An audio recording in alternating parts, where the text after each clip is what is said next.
Hi friends, இந்த வீடியோவில் என்ன பார்க்க போகிறோம் அப்படின்னா எஸ்டிஜி ரிப்போர்ட் 2026 நிலையான வளர்ச்சி இலக்குகள் 2026 ஜூனில் வெளியிட்டிருந்தாங்க. அதை பற்றின இன்ஃபர்மேஷனை இந்த வீடியோவில் பார்க்கலாம். ஸோ இது வெளியிடக்கூடிய அமைப்பு அப்படின்னு பார்த்தோன்னா UN sustainable development solutions network தான் ஒவ்வொரு வருஷமும் வெளியிடுறாங்க. இந்த வருஷம் 169 நாடுகளுக்கு வெளியிட்டிருந்தாங்க. உலக அளவில் இந்த எஸ்டிஜி அடையிறதுல இப்போ என்ன ப்ரோக்ரஸ் இருக்குது அப்படிங்கிறத பார்க்கலாம். ஸோ ஃபஸ்ட்டு 2030க்குள்ளே இந்த 17 இலக்குகளையும் அடையணும் அப்படின்னு சொல்லி இலக்கு நிர்ணயிச்சிருந்தாங்க. ஆனால் இப்போ பார்த்தீங்க அப்படின்னா இந்த ரிப்போர்ட் படி பார்த்தோம் அப்படின்னா வெறும் 16.5% இலக்குகள் மட்டும்தான் ஆன் ட்ராக்கில் இருக்குது. 2030க்குள்ளே அடைய வேண்டிய அந்த 17 எஸ்டிஜி இலக்குகளில் 16.5% இலக்குகள் மட்டும்தான் சரியான பாதையில் இப்போது முன்னேறிட்டு வருது. 15% இலக்குகள் 2015க்கு அப்புறமா பின்னடைவை சந்திச்சிருக்கு. 15% ஆக்டிவ்லி ரிவர்சிங் 2015லேருந்து. ஸோ அப்போ ப்ரோக்ரஸ் இருக்கிறது அப்படின்னு பார்த்தோம்னா 16.5% மட்டும்தான். இந்த இலக்குகளை அடையிறதுல இப்போ முதல்ல இருக்கக்கூடிய நாடுகள் டாப் பெர்ஃபார்மர்ஸ் அப்படின்னு பார்த்தோம்னா பின்லாந்து முதல் இடத்துல இருக்குது 87.4 புள்ளிகளோட. 2வது இடத்துல ஸ்வீடன், 3வது இடத்துல டென்மார்க், 4வது இடத்துல நார்வே, 5வது இடத்துல ஜெர்மனி இருக்குது. கடைசியாக இருக்கக்கூடிய 3 நாடுகள் அப்படின்னு பார்த்தோன்னா 167வது இடத்துல சாட் 43.9 புள்ளிகளோடு இருக்குது. 168வது இடத்துல சென்ட்ரல் ஆஃப்ரிக்கன் ரிப்பப்ளிக்கும், 169வது இடத்துல, அதாவது இந்த பட்டியல்லையே கடைசி இடத்துல இருக்கக்கூடிய நாடு அப்படின்னா சவுத் சூடான். அவங்களுடைய பாயிண்ட்ஸ் அப்படின்னு பார்த்தோன்னா 39.9 பாயிண்ட்ஸில் இருக்கிறாங்க. அடுத்ததான் மோஸ்ட் ஸ்டாக்னன்ட் கோல்ஸ், அதாவது இது உலக அளவில் பார்த்துட்ருக்கோம். மிகவும் பின்னடைந்த இலக்குகள் அப்படின்னு பார்த்தோன்னா SDG 2 zero hunger, SDG 11 sustainable cities, SDG 14 life below water, SDG 15 life on land, SDG 16 peace justice and strong institutions. இந்த மாதிரி 5 இலக்குகளை அடையிறதுல ஆஃப் ட்ராக்கில் இருக்குது குளோபல் லெவலில். ஸோ அப்போ பின்னடைந்த, அதாவது வளர்ச்சியே இல்லாமல் ரொம்பவும் மோசமான நிலையில் இருக்கக்கூடிய இலக்குகள் அப்படின்னா இதுதான். ஸோ இதுதான் வேர்ல்ட் லெவலில் எஸ்டிஜி டேஷ்போர்டு கொடுத்துருப்பாங்க. அந்த ரெட் கலரில் இருக்கிறது எல்லாமே மேஜர் சேலஞ்சஸ், மிகவும் மோசமான நிலையில் சவால்களான பிரிவுகள். Good health and wellbeing, sustainable cities and communities, life below water, life on land, peace and strong institutions. இதில் எதுவுமே எஸ்டிஜி அச்சீவ்டு ஆன் ட்ராக்கில் எதுவுமே இல்லை. க்ரீனாக இருக்கக்கூடியது எதுவுமே இல்லை. சிக்னிஃபிகண்ட் சேலஞ்சஸ் இருக்கக்கூடியது அப்படின்னா no poverty SDG 1, 2, 5, 6, 7, 8, 10, 12, 13 and 17. Challenges remain, இன்னமும் இருக்குது, மிதமான சவால்கள் இருக்குது அப்படின்னு பார்த்தோன்னா 4th ஒன்றும் 9th ஒன்றும் இருக்குது. ஸோ அப்போ குளோபல் லெவலில் இன்னுமே எதுவுமே எஸ்டிஜி அச்சீவ் ஆகலை. அடுத்ததாக மல்டிலேட்ரலிசம் கமிட்மெண்ட் அப்படின்னு எடுத்துட்டோன்னா, அதாவது ஐநா அமைப்புக்கு ஆதரவு தரக்கூடிய நாடுகளுடைய பட்டியல். ஐநா சபை ஏதாவது பாலிசிஸ் கொண்டு வராங்க, ஏதாவது இனிஷியேட்டிவ்ஸ் எடுக்கிறாங்க அப்படின்னா அதுக்கு ஆதரவு தரக்கூடிய நாடுகளோட பட்டியலில் முதல் இடத்துல இருக்கக்கூடிய நாடு அப்படின்னு பார்த்தோன்னா பார்படாஸ். அவங்களோட ஸ்கோர் அப்படின்னு பார்த்தோன்னா 19.7. அதை தொடர்ந்து ஆன்டிகுவா, பார்புடா, உருகுவே இதெல்லாம் இருக்குது. இந்தியா எத்தனாவது இடத்துல இருக்குது அப்படின்னு பார்த்தோன்னா 104வது இடத்துல இருக்குது. மாடரேட் சப்போர்ட் அப்படின்ற கேட்டகரியில் இருக்குது. ஸோ 71.5க்கு மேலே இருக்கக்கூடியது எல்லாமே வெரி ஸ்ட்ராங் சப்போர்ட் அப்படின்ற கேட்டகரி. அதில் 58 நாடுகள் இருக்குது. ஸ்ட்ராங் சப்போர்ட் அப்படின்னு எடுத்துட்டோன்னா 65.2லேருந்து 71.5 வரைக்கும் பாயிண்ட்ஸ் இருக்கிறவங்க, ஸ்கோர் இருக்கிறவங்க ஸ்ட்ராங் சப்போர்ட்டர்ஸ். அதில் 45 கண்ட்ரீஸ் இருக்குது. மாடரேட் சப்போர்ட் அப்படின்னு எடுத்துட்டோன்னா 58லேருந்து 65.2 வரைக்கும். அதில் 44 நாடுகள் இருக்குது. அதில் இந்தியாவும் ஒன்று, 104வது இடத்துல இருக்குது. இந்தியாவுடைய ஸ்கோர் அப்படின்னு பார்த்தோன்னா 65.1. அதாவது ஐநாவுடைய உலகளாவிய கூட்டு முயற்சிகளுக்கு இந்தியா வழங்கக்கூடிய ஒட்டுமொத்த ஆதரவுக்கான ஸ்கோர் தான் இந்த 65.1 அப்படிங்கிறது. அடுத்ததாக இன்கன்சிஸ்டன்ட் சப்போர்ட் அப்படின்ற கேட்டகரி. அப்புறம் வீக் சப்போர்ட். ஸோ 37.5க்கு கீழே இருக்கிறவங்க எல்லாருமே வீக் சப்போர்ட்டர்ஸ் அப்படின்னு சொல்லி பிரிச்சிருக்காங்க. அதில் 4 நாடுகள் இருக்குது. அந்த 4 நாடுகள் என்னென்ன அப்படின்னா Israel, Korea, south Sudan, United states. இந்த யுஎன் மல்டிலேட்ரலிசமில் யுனைடெட் ஸ்டேட்ஸ் பார்த்திங்க அப்படின்னா அமெரிக்கா கடைசி இடத்துல இருக்குது. ஸ்கோர் 1.7ல் இருக்குது. ஏன் அமெரிக்கா கடைசி இடத்துக்கு போச்சு அப்படின்னா டைரக்டாவே இந்த 2030க்குள்ள எஸ்டிஜி வந்து இலக்குகள அடையணும் அப்படிங்கிறதுல அவங்க டைரக்டாவே அவங்களோட எதிர்ப்ப வந்து போன வருஷம் தெரிவிச்சிருந்தாங்க. அது மட்டும் இல்லாம நெறைய சர்வதேச அமைப்புகள்ல இருந்து தொடர்ந்து அமெரிக்கா வந்து வெளியில வந்துச்சு. அதுதான் 60க்கும் மேற்பட்ட சர்வதேச அமைப்புகள்லேருந்து ஒட்டுமொத்தமா வெளியேறி வந்துட்டாங்க. 3வது ஐநா பொது சபைகள்ல நடக்கக்கூடிய வாக்கெடுப்புகள்ல அமெரிக்கா ஒரு பக்கமும், மத்த நாடுகள் இன்னொரு பக்கமும் அப்படின்ற மாதிரியான ஒரு நிலை வந்துருச்சு. ஸோ இதனாலேயே பார்த்தீங்க அப்படின்னா, அமெரிக்கா இந்த பட்டியல்ல கடைசி இடத்துல இருக்குது. ஸோ இதுதான் குளோபல் ஹைலைட்ஸ். அடுத்ததா நம்ம இந்தியாவோடைய எஸ்டிஜி பெர்ஃபார்மன்ஸ்க்கு வருவோம். ஸோ ஓவரால் பெர்ஃபார்மன்ஸ் அப்படின்னு பார்த்தோம்னா, கண்ட்ரியோடைய ஸ்கோர் 68.3. 169 நாடுகளுக்கான பட்டியல்ல இந்தியா எத்தனையாவது இடத்துல இருக்குது அப்படின்னு பார்த்தோம்னா, 94வது இடத்துல இருக்குது. ஸோ 2015லேருந்து இந்தியா இப்போ பார்த்தோம் அப்படின்னா 18 இடங்கள் முன்னேறி இருக்கிறாங்க. 2015ல் 112வது இடத்துல இருந்தாங்க. இப்போ 18 இடங்கள் முன்னேறி 94வது இடத்துக்கு முன்னேறி வரக்கூடிய பெரிய பொருளாதார நாடுகளில் ஒன்றா இருக்குது. ஆனாலும் கூட நம்மளோட அண்டை நாடுகளோட கம்பேர் பண்ணும்போது பூட்டான், மாலத்தீவு, நேபாள், இலங்கை, சைனா இந்த மாதிரி தெற்காசிய நாடுகளை விட பின்தங்கி இருக்குது. இந்த பட்டியலில் பாருங்கள், நேபாள் வந்து 90வது இடத்துல இருக்குது, ஸ்ரீலங்கா 92வது இடத்துல இருக்குது, சைனா 49வது இடத்துலையும், பூட்டான் 73வது இடத்துலையும் இருக்குது. ஸோ இதெல்லாம் இதுக்கப்புறம் தான் இந்தியா 94வது இடத்துல இந்தியா இருக்குது. அடுத்ததாக 2030 ப்ரொஜெக்ஷன்ஸ். 2030ல் இந்தியாவோடைய இலக்குகள் அப்படின்னு பார்த்தோன்னா 33.3% இலக்குகள் மட்டும்தான் சரியான பாதையில் ஆன் ட்ராக்கில் இருக்குது. 42.7% பார்த்தோம் அப்படின்னா ப்ரொக்ரெஸ் வந்து லிமிட்டடாக இருக்குது. குறைந்த முன்னேற்றத்தில் இருக்கக்கூடிய இலக்குகள் 42.7%. 24% இலக்குகள் வர்சன்ட், மோசம் அடைஞ்சிருக்குது. இதுதான் இந்தியாவுக்கான எஸ்டிஜி டேஷ்போர்டு. ஸோ ஃபஸ்ட்டு வந்து நோ பாவர்ட்டி அப்படிங்கிறத கொடுத்துருப்பாங்க. நோ பாவர்ட்டி அப்படின்னு பார்த்தோம்னா ஆன் ட்ராக்கில் இருக்குது. இதே போல் ரெடியூஸ்டு இன்இக்வாலிட்டிஸ் அப்படின்னு கொடுத்துருக்காங்களே, ஸோ அது வந்து எஸ்டிஜி அச்சீவ்டு அப்படின்னு தான் கொடுத்துருக்காங்க.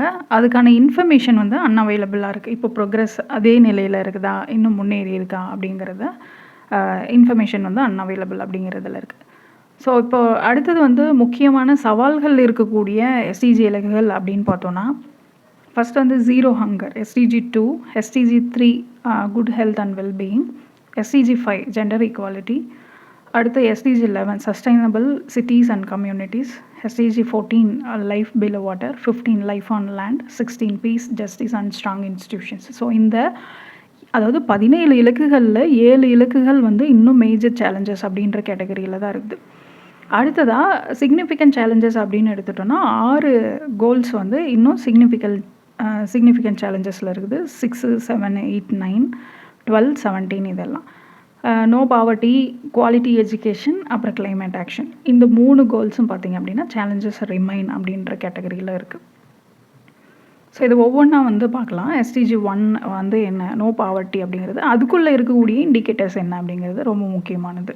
ஸோ இதெல்லாம் தான் வந்து கொஷினில் கேட்பாங்க. இது ரிலேட்டடாக என்னென்ன ஸ்கீம்ஸ் வந்து இருக்குது அப்படிங்கிறதும் பார்த்துக்கோங்க. பாலிசி நோட்டில் வந்து எந்தெந்த எஸ்டிஜி அப்படிங்கிறது கொடுத்துருப்பாங்க.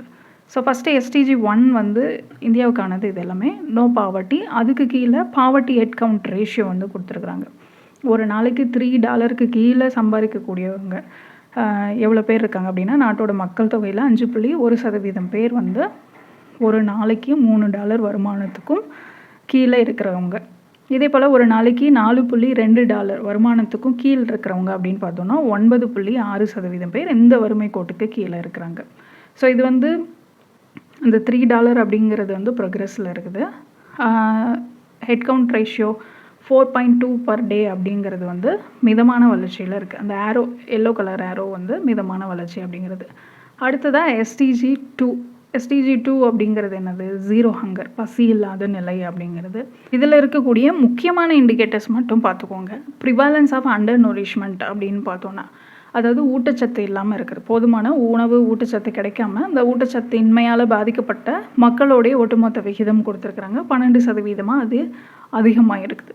அடுத்ததாக prevalence of stunting in children under 5 years of age அப்படின்னு பார்த்தோன்னா 35.5 இருக்குது. அதாவது ஊட்டச்சத்து குறைபாட்டால் வயதுக்கு ஏற்ற உயரம் இல்லாமல் இருக்கக்கூடிய குழந்தைகளுடைய வளர்ச்சி. ஸோ அதை வந்து எவ்வளோ இருக்குது அப்படின்னு பார்த்தோன்னா 35.5 இருக்குது.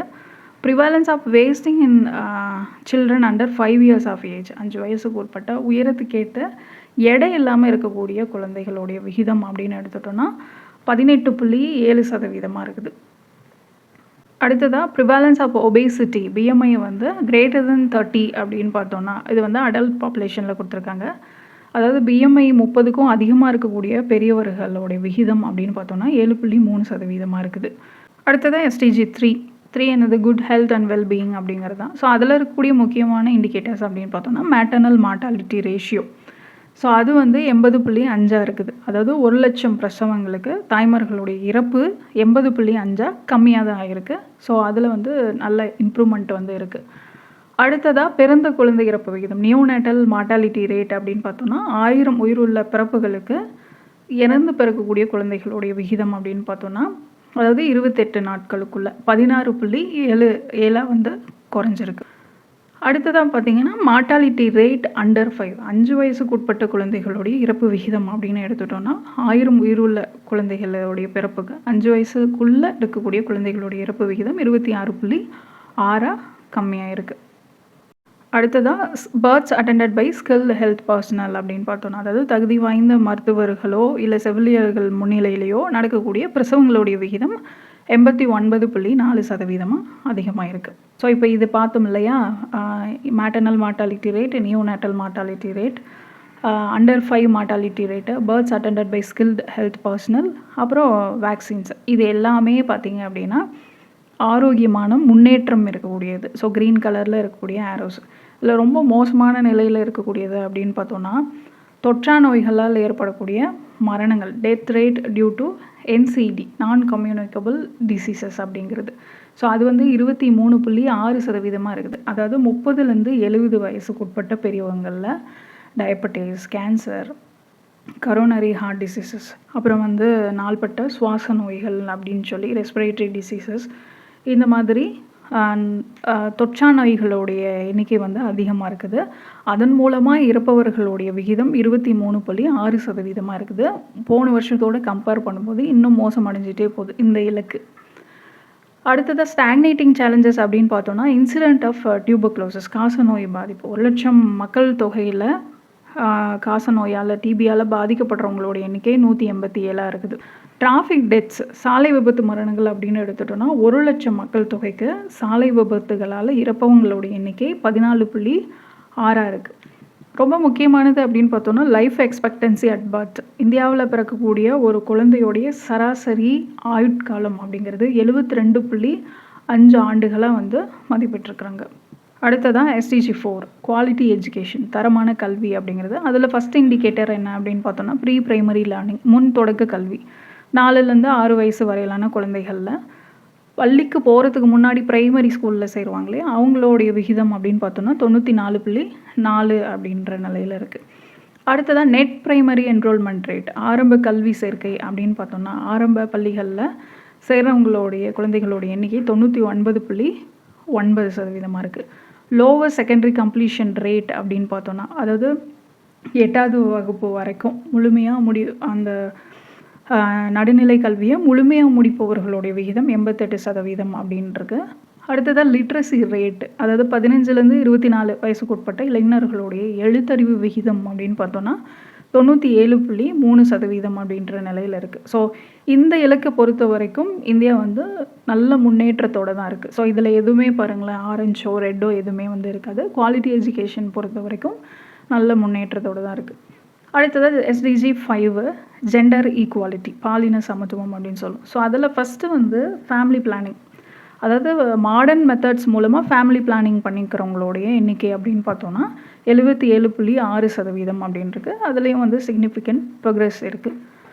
அடுத்ததாக ஃபீமேல் டு மேல் எஜுகேஷன் இயர்ஸ் 73.2% இருக்குது. அதாவது ஆண்களோட கம்பேர் பண்ணும்போது பெண்கள் கல்வி கற்கக்கூடிய ஆண்டுகளுடைய விகிதம் அப்படின்னு எடுத்துட்டோன்னா 73.2% மட்டும்தான். ஸோ இது வந்து மேஜர் சேலஞ்சாக இருந்தாலும் கூட அது வந்து இப்போது முன்னேறிட்டு தான் வருது. அடுத்ததாக ஃபீமேல் லேபர் ஃபோர்ஸ் பார்ட்டிசிபேஷன் அப்படின்னு எடுத்துட்டோன்னா 41.8% அப்படின்னு சொல்லி ரொம்ப மோசமான நிலையில் தேங்கிய அளவிலேயே இருக்குது, ஸ்டாக்னேட்டிங்.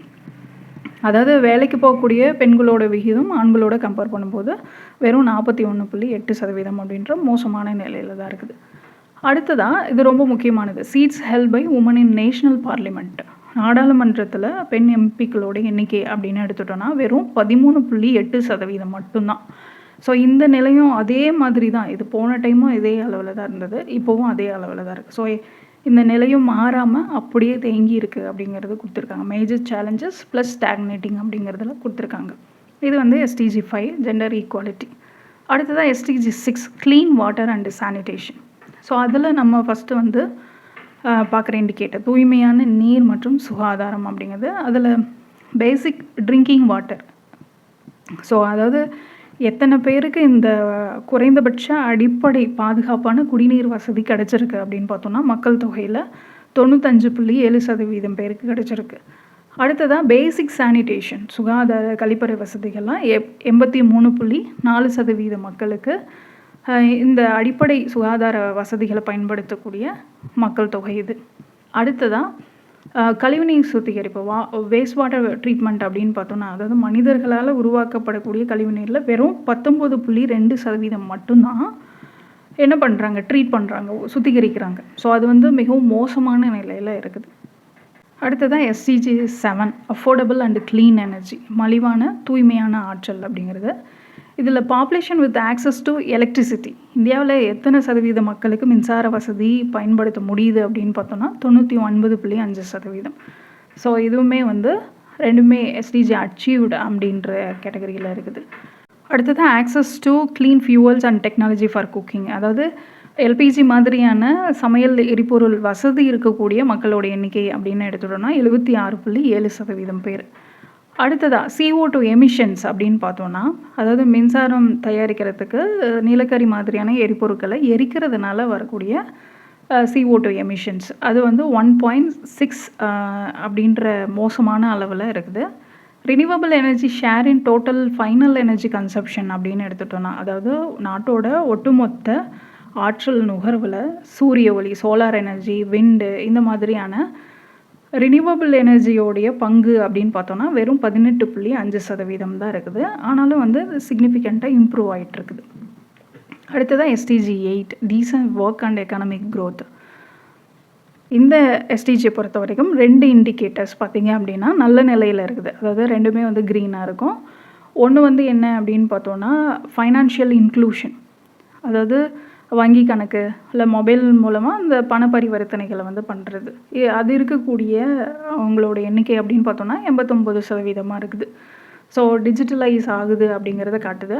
ரெண்டாவது வந்து அன்எம்ப்ளாய்மெண்ட் ரேட்டு, வேலையின்மை விகிதம் அப்படின்னா 15 வயசுக்கு உட்பட்ட தொழிலாளர்களில் வேலை இல்லாதவங்களோட விகிதம் 4.2% கம்மியாக இருக்குது அப்படின்றத இந்த 2 இண்டிகேட்டரும் பார்த்திங்க அப்படின்னா நல்ல ப்ரோக்ரெஸ் வந்து இருக்குது. SDG அச்சீவ்டு அப்படின்ற மாதிரி இருக்குது. இதில் மாடரேட் மேஜர் சேலஞ்சஸ் இருக்கக்கூடிய மற்ற இண்டிகேட்டர்ஸ் அப்படின்னு பார்த்தோன்னா, ஃபஸ்ட்டு வந்து அட்ஜஸ்டட் GDP க்ரோத் இண்டெக்ஸ்.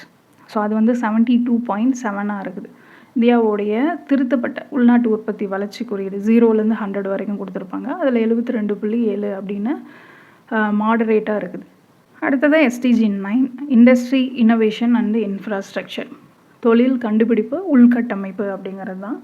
இதில் ஃபஸ்ட்டு இண்டிகேட்டர் என்ன அப்படின்னு பார்த்தீங்கன்னா, rural population with access to all season roads, அது வந்து 98.9 இருக்குது. அதாவது கிராமப்புற மக்கள் தொகையில் எத்தனை சதவீதம் பேர் வந்து எல்லா காலங்களுக்கும் ஏற்ற அந்த சாலை வசதிகள் வந்து அவங்களுக்கு கிடச்சிருக்கு அப்படிங்கிறது தான். ஸோ இது வந்து 98.9% அப்படின்னு இருக்குது. ஸோ இலக்கு எட்டிய நிலையில் இருக்குது SDG அச்சீவ்டு அப்படின்னு சொல்லி.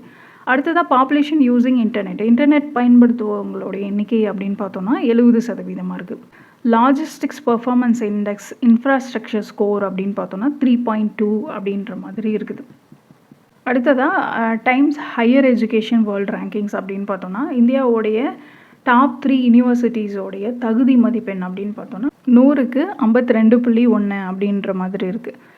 கவர்மெண்ட் இண்டெக்ஸ் அப்படின்னு பார்த்தோன்னா, மின் ஆளுகை ஆன்லைன் சேவைகள் அப்படின்னா 0 to 1 அப்படின்ற இதை கொடுப்பாங்க ஸ்கோரு. அதில் 0.8 அப்படின்னு சொல்லி இந்தியாவோடது இருக்குது. இதில் ரொம்ப முக்கியமானது என்ன அப்படின்னா R&D எக்ஸ்பெண்டிச்சர், ஆராய்ச்சி மேம்பாட்டுக்கான செலவு. ஒரு நாட்டோடைய ஒட்டுமொத்த உள்நாட்டு உற்பத்தியில் புதுசா கண்டுபிடிப்புகளுக்கோ, இல்ல ஆராய்ச்சி துறைக்கோ எவ்வளோ ஒதுக்குறாங்க அப்படின்னு பார்த்தோம்னா, வெறும் 0.6% மட்டும் தான் செலவு பண்றாங்க. ஸோ இது வந்து எப்படி இருக்கு அப்படின்னா, மேஜர் சேலஞ்சஸ் அப்படின்ற கேட்டகரியில இருக்கு. Expenditure on research and development R&D அப்படின்னு பார்த்தோம்னா, இது ஒவ்வொரு டைமும் இதே பெர்சன்டேஜில தான் வந்துருக்கு. 0.6% அப்படிங்கிறதுலயே இருக்குது. Total patent applications by applicants origin அப்படின்னு எடுத்துட்டோம்னா, அதாவது காப்புரிமை விண்ணப்பங்கள் அப்படின்னா 1 மில்லியன் மக்கள் தொகைக்கு 53.6 அப்படின்ற அளவில் மட்டும்தான் புதிய கண்டுபிடிப்புகளுக்கான காப்புரிமை விண்ணப்பங்கள் வந்து பேட்டன்ட் அப்ளிகேஷன்ஸ் வந்து ரெஜிஸ்டர் பண்ணுறாங்க. அடுத்ததாக SDG 10 ரெடியூஸ்ட் இன்இக்வாலிட்டிஸ் அப்படிங்கிறது. ஸோ இதில் வந்து 2 இண்டிகேட்டர்ஸ் இருக்குது. கினி கோஎஃபிஷியன்ட், பால்மர் ரேஷியோ அப்படின்னு சொல்லிட்டு.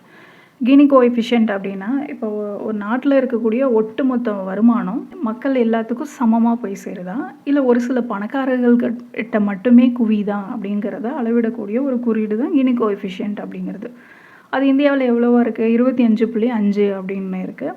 ஸோ இது என்ன சொல்லுது? பணக்காரங்களுக்கும் ஏழைகளுக்கும் இடையில் அந்த வருமான இடைவெளி வந்து கட்டுக்குள்ளே தான் இருக்குது, பாதுகாப்பான அளவில் இருக்குது அப்படிங்கிறத சொல்லுது. ரெண்டாவது வந்து பால்மர் ரேஷியோ பார்த்தோம் அப்படின்னா, இப்போ நம்ம நாட்டில் அதிகமாக பணம் வச்சுருக்கக்கூடிய பணக்காரர்களுடைய 10% மக்களுடைய வருமானத்தையும், ரொம்ப ஏழைகளாக இருப்பாங்க இல்லையா, அவங்களில் 40% மக்களுடைய வருமானத்தையும் கம்பேர் பண்ணுவாங்க. ஸோ கம்பேர் பண்ணுறது தான் இந்த பால்மர் ரேஷியோ அப்படிங்கிறது. ஸோ இது வந்து இந்தியாவில் 0.9 இருக்குது. அதாவது பணக்காரங்க சம்பாதிக்கக்கூடிய பணத்துக்கும் ஏழை மக்கள் சம்பாதிக்கக்கூடிய பணத்துக்கும் இடையில் பெரிய அளவில் ஆபத்தான அளவில் அந்த வித்தியாசம் இல்லை அப்படிங்கிறது தான் இந்த 0.9 அப்படிங்கிறது காட்டுது. ஸோ ரெண்டுமே வந்து பணக்காரன் ஏழை இவங்களுக்கு இடையில் இருக்கக்கூடிய இந்த வருமான பாகுபாடு அப்படிங்கிறது கட்டுப்பாட்டுக்குள்ளே தான் இருக்குது அப்படிங்கிறத காட்டுது தான் இந்த 2 இண்டிகேட்டர்ஸும்.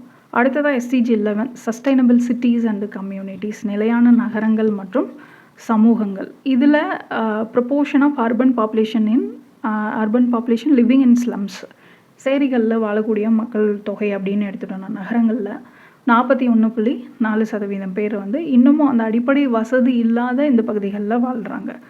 அடுத்த இண்டிகேட்டர் பார்த்தோம்னா, population with convenient access to public transport in cities அப்படின்னு எடுத்துட்டோம்னா, அதாவது நகரங்களில் இருக்கக்கூடியவங்க எத்தனை சதவீத பேர் மட்டும்தான் அந்த பொது போக்குவரத்து வசதிகளை அணுகக்கூடியதாக இருக்குது அப்படின்னு பார்த்தோம்னா, வெறும் 56.1% தான் இருக்குது. அடுத்ததாக SDG 12 responsible consumption and production, பொறுப்பான நுகர்வு மற்றும் உற்பத்தி அப்படிங்கிறதுல ஃபஸ்ட்டு வந்து அதில் சாலிட் வேஸ்ட், நகராட்சி திடக்கழிவு அப்படின்னா ஒரு நபர் ஒரு நாளைக்கு உருவாக்கக்கூடிய குப்பையோட அளவு 0.4 kg இருக்குது. இதுவும் வந்து கட்டுப்பாட்டுக்குள்ளே இருக்குது. வேஸ்ட் அப்படின்னு எடுத்துட்டோன்னா, மறுசுழற்சி செய்யப்படாத மின்னணு கழிவுகளுடைய அளவு ஒரு நபருக்கு 2.9 கிலோ அப்படின்னு அதுவுமே வந்து பாதுகாப்பான அளவில் தான் இருக்குது. உள்நாட்டு உற்பத்தி சார்ந்த காற்று மாசுபாடு, அதாவது இந்தியாவில் நடக்கக்கூடிய தொழிற்சாலை உற்பத்திகள்னால ஏற்படக்கூடிய காற்று மாசுபாடு 1000 பேருக்கு 20.2 அப்படின்ற அளவில் இருக்குது. ஸோ அது வந்து ரொம்ப மோசமான நிலையில் இருக்குது. அடுத்ததாக பிளாஸ்டிக் கழிவு ஏற்றுமதி, மற்ற நாடுகளுக்கு ஆபத்தான கழிவுகளை ஏற்றுமதி செய்கிறோம் இல்லையா, அது வந்து 0.0 இருக்குது. ஸோ முழுசாக அந்த பிளாஸ்டிக் கழிவுகளை மற்ற நாடுகளுக்கு ஏற்றுமதி பண்ணுறது வந்து தடுக்கப்பட்டிருக்கு அப்படின்னு சொல்லியிருக்காங்க. அடுத்ததாக SDG 13 காலநிலை நடவடிக்கை, கிளைமேட் ஆக்ஷன் அப்படிங்கிறது. நிலக்கரி சிமெண்ட் உற்பத்தியால் CO2 எமிஷன்ஸ் அப்படின்னு பார்த்தோன்னா, அதாவது நிலக்கரி மாதிரியான எரிபொருட்களை எரிக்கிறதுனாலையும் சிமெண்ட்டை தயாரிக்கிறதுனாலையும் ஒரு நபருக்கு ஏற்படக்கூடிய கார்பன் டை ஆக்சைடோடைய எமிஷன் வெளியேற்றம் அப்படிங்கிறது 2.2 டன்னாக அதிகமாக இருக்குது.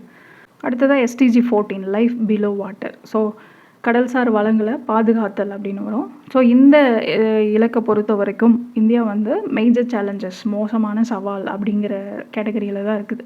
அதில் முக்கியமான இண்டிகேட்டர் அப்படின்னு பார்த்தோன்னா ப்ரொடெக்டட் மெரைன் சைட்ஸ். ஃபஸ்ட்டு வந்து பார்த்திங்க அப்படின்னா அது வந்து 8.5 பல்லுயிர் பெருக்கத்துக்கான முக்கியமான அந்த கடல்சார் பகுதிகளில் எத்தனை சதவீதம் பாதுகாக்கப்பட்டது அப்படின்னு பார்த்தோன்னா 8.5% மட்டும்தான். ஸோ இது வந்து இன்னும் மேஜர் சேலஞ்சஸில் இருக்குது. ரெண்டாவது வந்து ஓசன் ஹெல்த் இண்டெக்ஸ், கடல் ஆரோக்கிய குறியீடு அப்படின்னு எடுத்துட்டோன்னா 0 to 100 பாயிண்ட்ஸ் வந்து கொடுப்பாங்க. தூய்மையான நீர் அளவீடு இது. அதில் இந்தியாவோடைய ஸ்கோர் அப்படின்னு பார்த்தோம்னா 39.8 அப்படின்னு ரொம்ப கம்மியான ஸ்கோர் தான் இருக்குது. அடுத்ததாக SDG 15 life on land. So நில வளங்களை பாதுகாத்தல் அப்படிங்கிறது. ஸோ இதுவுமே வந்து கவலை அளிக்கக்கூடிய நிலையில தான். ஸோ மேஜர் சேலஞ்சஸ் அப்படின்ற கேட்டகரியில் தான் எஸ்டிஜி 15மே வந்து இருக்குது. இதில் ரொம்ப முக்கியமானது அப்படின்னு பார்த்தோம்னா ப்ரொடெக்டட் டெரஸ்ட்ரியல் சைட்ஸ், பாதுகாக்கப்பட்ட நிலப்பரப்புகள் அப்படின்னு எடுத்துட்டோன்னா, அதாவது பல்லுயிர் பெருக்கத்துக்கு தேவையான பயோடைவர்சிட்டி பகுதிகளில், முக்கியமான நிலப்பகுதிகளில் வெறும் 9.7% பகுதிகள் மட்டும்தான் பாதுகாக்கப்படுது. அடுத்ததாக ப்ரொடெக்டட் ஃப்ரெஷ் வாட்டர் சைட்ஸ் அப்படின்னு எடுத்துட்டோம்னா, ஆறு, ஏரி இந்த மாதிரியான நன்னீர் சூழலில் பல்லுயிர் பெருக்கத்துக்கான முக்கியமான இடங்களில் வெறும் 16.3% மட்டும்தான் பாதுகாக்கப்படுது. அடுத்ததாக ரெட் லிஸ்ட் இண்டெக்ஸ் அப்படின்னு பார்த்தோன்னா, பிளான்ஸ், அனிமல்ஸ் அழியாமல் உயிர் வாழ்கிறத அளவிடக்கூடிய குறியீடு. இது 0லேருந்து 1 வரைக்கும் பாயிண்ட்ஸ் கொடுப்பாங்க. அதில் இந்தியா பார்த்தோம் அப்படின்னா 0.79 அப்படின்னு இருக்குது. ஸோ மோசமான சவாலாக இருக்க மேஜர் சேலஞ்ச் அப்படிங்கிறது மட்டும் இல்லாமல் உயிரினங்கள் அழியக்கூடிய ஆபத்து வந்து இன்னும் அதிகரிச்சுட்டே போகுது அப்படின்றத காட்டுது. அடுத்ததாக பெர்மனன்ட் டீஃபாரஸ்டேஷன், ஒட்டுமொத்தமாக இருக்கக்கூடிய காடு பரப்பளவில் நிரந்தரமான காடுகள் வந்து அழிக்கப்படுறது அப்படிங்கிறது 0.3% அப்படின்னு இருக்குது. அடுத்ததாக SDG 16 peace, justice and strong institutions, அமைதி, நீதி மற்றும் வலுவான அமைப்புகள். இந்த இலக்கை பொறுத்த வரைக்கும் ஒரு குறிப்பிட்ட அளவு முன்னேற்றம் இருந்தால் கூட நீதித்துறை, பத்திரிகை சுதந்திரம் இந்த மாதிரியான இண்டிகேட்டர்ஸில் இன்னுமே இந்தியாவுக்கு வந்து மேஜர் சேலஞ்சஸ் வந்து இருக்குது. ஸோ ஃபஸ்ட்டு வந்து என்னது, ஹோமிசைடு அப்படிங்கிறது 1,00,000 மக்கள் தொகைக்கு எவ்வளோ கொலைகள் நடக்குது அப்படிங்கிறது. 1,00,000 மக்கள் தொகைக்கு கொலைகளோட எண்ணிக்கை 2.7% குறைஞ்சிருக்கு. அடுத்ததாக க்ரைம் கண்ட்ரோல் அப்படின்னு எடுத்துட்டோன்னா, ஸோ நல்லாவே வந்து கட்டுப்படுத்தியிருக்காங்க. 0லேருந்து 1 வரைக்கும் பாயிண்ட்ஸ் கொடுப்பாங்க. அதில் இந்தியா வந்து 0.8 அப்படின்ற நிலையில் இருக்குது. அன்சென்டென்ஸ்டு டீடைன்ஸ் அப்படின்னு எடுத்துட்டோன்னா, விசாரணை கைதிகள், சிறையில் இருக்கக்கூடிய ஒட்டுமொத்த கைதிகளில் இன்னும் தீர்ப்பே வழங்கப்படாமல் விசாரணையில் இருக்கக்கூடிய கைதிகளோட எண்ணிக்கை அப்படின்னு எடுத்துட்டோன்னா 75.8% அப்படின்னு சொல்லி ரொம்ப மோசமாக அதிகமாயிட்டே போகுது. பர்த் ரெஜிஸ்ட்ரேஷன் அப்படின்னு 5 வயசுக்கு உட்பட்ட குழந்தைகளுடைய பிறப்பு அதிகாரப்பூர்வமாக பதிவு செய்யப்படுறது அப்படின்னா 89.1% இருக்குது. அடுத்ததாக கரப்ஷன் பெர்செப்ஷன் இண்டெக்ஸ், ஊழல் இல்லாத நிலையை அளவிடக்கூடிய குறியீடு இது. இதுக்காக வந்து 0லேருந்து 100 பாயிண்ட்ஸ் வந்து கொடுப்பாங்க. இந்தியா இதில் 39 அப்படின்ற ரொம்ப கம்மியான பாயிண்ட்டோட ஸ்டாக்னேட்டிங் தேக்க நிலையிலேயே இருக்குது. பத்திரிகை சுதந்திர குறியீடு, ப்ரெஸ் ஃப்ரீடம் இண்டெக்ஸ் அப்படின்னு எடுத்தோம்னா 0 to 100 பாயிண்ட்ஸ் வந்து கொடுப்பாங்க. இந்தியாவுடைய பத்திரிகை சுதந்திரம் ரொம்ப ரொம்ப கம்மி, வெறும் 32 தான் இருக்குது. ஸோ ரொம்ப கம்மியாக இருக்குது. அடுத்தது ஆக்சஸ் டு ஜஸ்டிஸ் அப்படின்னு பார்த்தோன்னா, மக்களுக்கு எளிதாகவும் ஈஸியாகவும் நீதி பெறத்துக்கான அளவீடு 0 to 1 அப்படின்னு கொடுத்துருப்பாங்க. அதில் இந்தியாவோடது 0.43 அப்படின்னு இருக்குது. இதுவுமே வந்து கம்மியாக தான் இருக்குது. அடுத்ததாக நிர்வாக நடவடிக்கைகள் காலதாமதம் அப்படின்னு எடுத்துட்டோன்னா, டைம்லைன்ஸ் ஆஃப் அட்மினிஸ்ட்ரேட்டிவ் ப்ரொசீடிங்ஸ் அப்படின்னு பார்த்தோன்னா, அரசோடைய நிர்வாக நடைமுறைகள் வந்து சரியான நேரத்தில் முடிப்பதுக்கான அளவீடு 0.4ஆகவும் கம்மியாக தான் இருக்குது. So corruption perception index, press freedom index, access to justice, administrative இது எல்லாமே பார்த்திங்க அப்படின்னா கம்மியாக தான் இருக்குது. அடுத்ததாக எஸ்டிஜி 17 பார்ட்னர்ஷிப் ஃபார் கோல்ஸ், இலக்குகளுக்கான கூட்டாண்மை அப்படின்னு சொல்லுவாங்க. ஸோ இதில் வந்து health and education of GDP அப்படின்னு எடுத்துட்டோம்னா, நாட்டோட ஒட்டுமொத்த உள்நாட்டு உற்பத்தியில் எஜுகேஷன் அப்புறம் வந்து ஹெல்த் இதுக்கு வெறும் 5.4% மட்டும்தான் இந்தியா செலவு பண்ணுது. ஸோ இதுவுமே வந்து ஒரு மேஜர் சேலஞ்சஸ் அப்படின்னு வருது.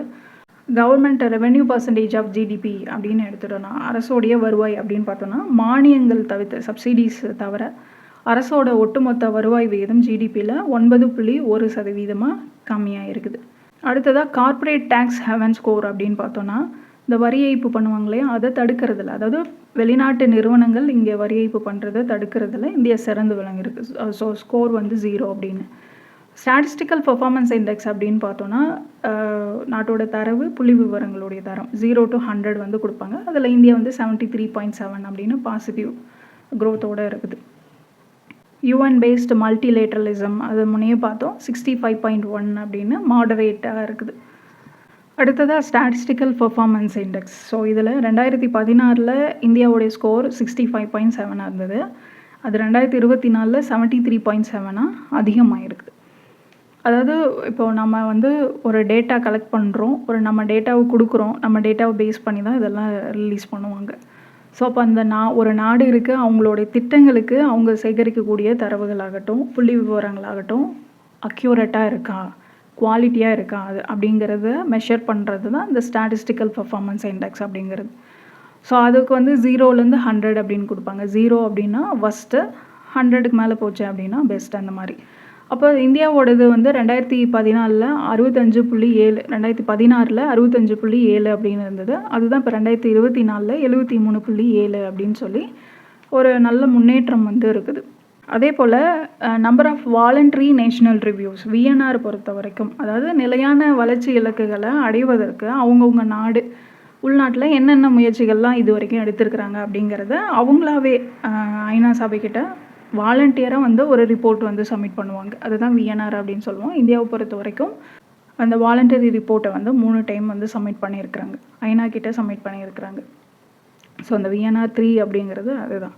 இந்த ஸ்டாட்டிஸ்டிக்கல் பெர்ஃபார்மன்ஸ் இண்டெக்ஸ் அப்படின்னு பார்த்தோம் இல்லையா, அதை ரிலீஸ் பண்ணுறவங்க வந்து வேர்ல்ட் பேங்க் ரிலீஸ் பண்ணுவாங்க. அந்த தரவுகளை இப்போ யுஎன் வந்து எஸ்டிஜிக்காக யூஸ் பண்ணியிருக்காங்க ஒரு இண்டிகேட்டராக. ஸோ உலக அளவில் இந்த எஸ்டிஜியை கண்காணித்து அதை செயல்படுத்தக்கூடிய அமைப்பு அப்படின்னா யுனைடெட் நேஷன்ஸ். இந்தியாவை பொறுத்த வரைக்கும் இந்த இலக்குகளை கண்காணித்து செயல்படுத்தக்கூடிய 3 முக்கியமான அமைப்புகள் அப்படின்னு பார்த்தோன்னா, ஃபஸ்ட்டு நிதி ஆயோக். வேர்ல்டுக்கு வந்து யுனைடெட் நேஷன்ஸ் எஸ்டிஜி இண்டெக்ஸை ரிலீஸ் பண்ணுறாங்க. இந்தியாவை பொறுத்த வரைக்கும் மாநிலங்களுக்கான ஒவ்வொரு மாநிலத்துக்கும் இந்த எஸ்டிஜி குறியீட்டில் எந்த அளவு முன்னேறி இருக்குது அப்படிங்கிற அந்த தரவரிசை பட்டியலை நிதி ஆயோக் வந்து வெளியிடுது. அடுத்ததாக மத்திய புள்ளியியல் அமைச்சகம், ministry of statistics programme implementation, இவங்க பார்த்தோம் அப்படின்னா நேஷ்னல் இண்டிகேட்டர் ஃப்ரேம் ஒர்க் அப்படின்னு சொல்லி வெளியிடுறாங்க, தேசிய குறிகாட்டி கட்டமைப்பு அப்படின்னு. அதில் மொத்தம் 277 இண்டிகேட்டர்ஸ் வந்து பயன்படுத்துகிறாங்க. நிதி ஆயோக், அப்புறம் வந்து யுஎன் ரெசிடென்ட் கோஆர்டினேட்டர் ஆஃபீஸ், இவங்கெல்லாம் சேர்ந்து இந்த தரவுகளை சரியாக முறைப்படுத்தணும் அப்படின்னு சொல்லி வளர்ச்சிக்கான தரவு ஒருங்கிணைப்பு மன்றம், அதாவது data for development coordination forum அப்படின்னு சொல்லி ஒரு கூட்டமைப்பை வந்து நடத்துகிறாங்க. 3வது அமைப்பு அப்படின்னு பார்த்தோன்னா பஞ்சாயத் ராஜ், மினிஸ்ட்ரி ஆஃப் பஞ்சாயத் ராஜ். அதாவது கிராம அளவில் இந்த எஸ்டிஜியை கொண்டு போகணும், அங்கே வந்து செயல்படுத்தணும் அப்படிங்கிறதுக்காக தான் மினிஸ்ட்ரி ஆஃப் பஞ்சாயத் ராஜ் வந்து 2 இண்டெக்ஸை வந்து ரிலீஸ் பண்ணுவாங்க. ஒன்று வந்து லோக்கல் இண்டிகேட்டர் ஃப்ரேம் ஒர்க், இன்னொன்று வந்து பஞ்சாயத் அட்வான்ஸ்மெண்ட் இண்டெக்ஸ் அப்படின்னு சொல்லி. அதாவது லோக்கலைசேஷன் ஆஃப் எஸ்டிஜி அப்படிங்கிறது இந்த பாலிசி நோட்டில் கூட படிச்சிருப்பீங்க. ஸோ கிராமப்புறங்களில் இருக்கக்கூடிய மக்களுக்கு இதன் மூலமாக நன்மைகள் போய் சேரணும் அப்படின்றதுக்காக இந்த இலக்குகளை கிராம அளவில் கொண்டு போய் சேர்க்கறது லோக்கலைசேஷன் ஆஃப் எஸ்டிஜிஸ். இது வந்து 9 தீம்ஸில் வந்து இவங்க அதை செயல்படுத்துகிறாங்க. அதே மாதிரி இந்த கிராம அளவில் இது எப்படி இருக்குது அப்படின்றத மெஷர் பண்ணுறதுக்கு மதிப்பீடு பண்ணோம் இல்லையா, அதுக்கு தான் உள்ளூர் குறிகாட்டி கட்டமைப்பு, local indicator frame work, panchayat advancement index அப்படின்னு சொல்லிட்டு பஞ்சாயத்து முன்னேற்ற குறியீடு அப்படிங்கிறத வெளியிடுவாங்க. இதன் மூலமாக 2.5 லட்சத்துக்கும் மேற்பட்ட கிராம பஞ்சாயத்துகளோட செயல்பாடுகளை 100 அப்படின்னு ஒரு ஸ்கோர் வச்சுக்குவாங்க. ஸோ அதன் அடிப்படையில் அவங்களுடைய செயல்பாடு எப்படி இருக்குது அப்படிங்கிறத இந்த அமைச்சகம் வந்து மதிப்பீடு பண்ணி வெளியிடுவாங்க. அடுத்ததாக இந்தியாவுடைய 2025 எஸ்டிஜி ரிப்போர்ட் எப்படி இருந்தது, இப்போ எப்படி இருக்குது அப்படிங்கிறது ஒரு சின்ன கம்பேரிசன் மட்டும் பார்த்துக்கலாம். முன்ன வந்து 2025 பார்த்திங்க அப்படின்னா கண்ட்ரி ஸ்கோர் வந்து 67 இருந்தது, இப்போது 68.3 இருக்குது. போன வருஷம் 2025 எஸ்டிஜி ரிப்போர்ட்டில் இந்தியாவுடைய ரேங்க் அப்படின்னு பார்த்தோன்னா 99, 167 நாடுகளுக்கு வெளியிட்டிருந்தாங்க. அதில் 99வது இடத்துல இந்தியா இருந்தது. இப்போது 169 நாடுகளுக்கு வெளியிட்டிருக்காங்க. இந்தியா அதில் 94வது இடத்துல இருக்குது. அதே மாதிரி அந்த எஸ்டிஜி கோல்ஸ் பார்த்தோம் அப்படின்னா 2025 பொறுத்த வரைக்கும் எஸ்டிஜி அச்சீவ்டு அப்படின்ற கேட்டகரியில் எதுவுமே இருந்திருக்காது. நோ பாவர்ட்டி, ரெடியூஸ் இன்இக்வாலிட்டி மட்டும் ஆன் ட்ராக்கில் இருந்திருக்கும். பட் இப்போது ரெடியூஸ்ட் இன்இக்வாலிட்டி வந்து எஸ்டிஜி அச்சீவ்டு அப்படின்ற கேட்டகரிக்குள்ளே வந்துருச்சு.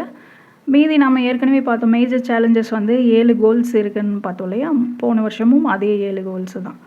ஸோ மற்றபடி போனதுக்கும் இப்போக்கும் பெரிய வித்தியாசம் இல்லை. ரெடியூஸ்ட் இன்இக்வாலிட்டிஸ் போன டைம் சிக்னிஃபிகண்ட் சேலஞ்சஸில் இருந்தது, இந்த டைம் பார்த்தோம் அப்படின்னா எஸ்டிஜி அச்சீவ்டு அப்படின்ற கேட்டகரிக்குள்ளே வந்திருக்கு. ஸோ இவ்வளோ தான் எஸ்டிஜி 2026 ரிப்போர்ட். ஸோ இது ரொம்ப டீட்டெயில்டாக இருக்கும், ரொம்ப முக்கியமான இண்டிகேட்டர்ஸ், அப்புறம் இந்தியாவுடைய ஸ்கோர் என்ன, இந்தியாவுடைய ரேங்க் என்ன, எந்தெந்த கோல்ஸ்லலாம் இன்னும் மேஜர் சேலஞ்சஸ் இருக்குது, சிக்னிஃபிகண்ட் சேலஞ்சஸ் இருக்குது அப்படிங்கிறதெல்லாம் தெளிவாக பார்த்துக்கோங்க. அடுத்த ஒரு வீடியோவில் பார்க்கலாம். தேங்க்யூ.